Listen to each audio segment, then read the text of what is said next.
Hello and welcome to part 2 for the explanation of minerals and energy resources, class 10th. So in the last video, we learned about what exactly minerals are and how they can be extracted from underground. In this video, we will learn about the various types of minerals. So basically minerals can be classified in 3 types. First one is metallic minerals, second one is non-metallic minerals, and third one is energy minerals.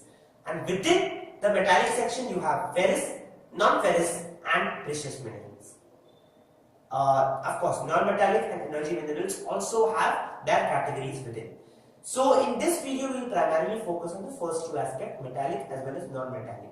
So in metallic you have ferrous minerals, non-ferrous minerals and precious minerals. So let's look at ferrous first. Ferrous basically is always related with iron. Anything, whenever you hear the word ferrous, it is linked with iron. And again, within ferrous minerals also, you have two major minerals. The first one is iron ore, the second one manganese. Now, in iron ore basically is called the backbone of industry in India. Why is that so? Because it is used for the production of steel, and it's a major raw material required. So there are basically two major ores in India. The first one is magnetite, and the second one is hematite. Magnetite contains 70% to 80% of iron, and as the name suggests, it has very strong magnetic properties. Whereas hematite has comparatively less iron content in it, but that's about 50 to 60%. But it is also majorly used in the steel industry. And 3/4 of the total production of metallic minerals in India is actually done with ferrous minerals, that is iron ore. Now moving on to the second one, that is manganese. Now manganese is also used primarily for steel production. Nearly 10 kg of manganese is required to produce 1 ton of steel. And so it is basically one of the major minerals used for the production of steel. Alright. Now let's come to the non-ferrous minerals. Non-ferrous basically are those metallic minerals that are not related with iron. Now these include bauxite, copper, lead, zinc and precious metals like gold. So now for the production of these kind of, for extraction of these kind of minerals, it is of course, India is currently little deficient. India has deficient resources for this. But primarily here we have discussed two non-ferrous minerals, the first one being copper. So copper is of course used widely. You look at cables, you look at electronic appliances. Copper is ubiquitous over there.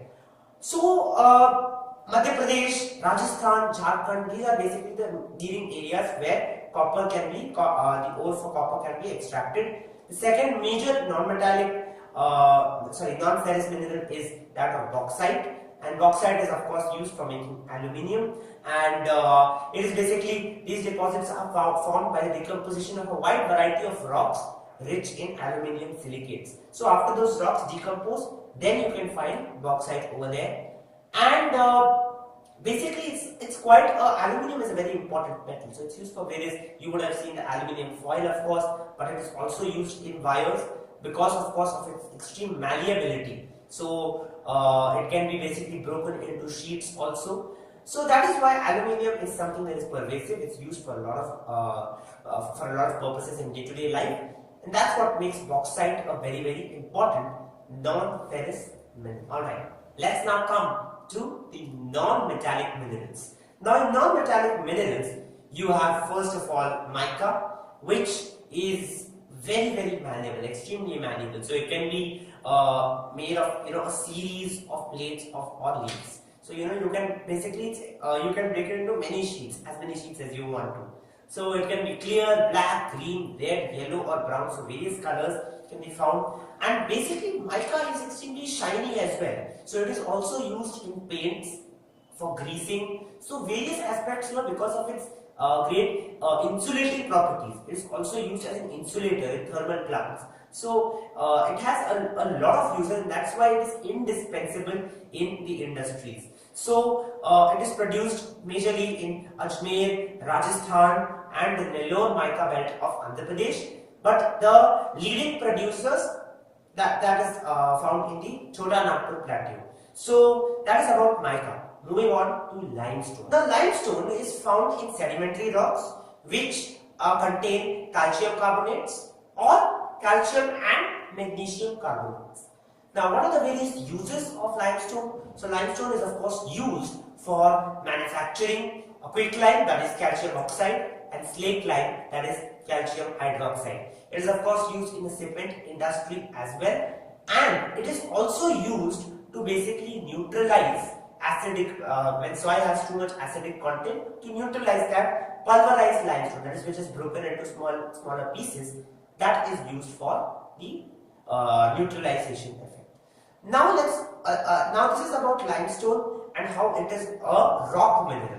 So these are found, this is one mineral that is found in rocks. So I hope that this explanation was good.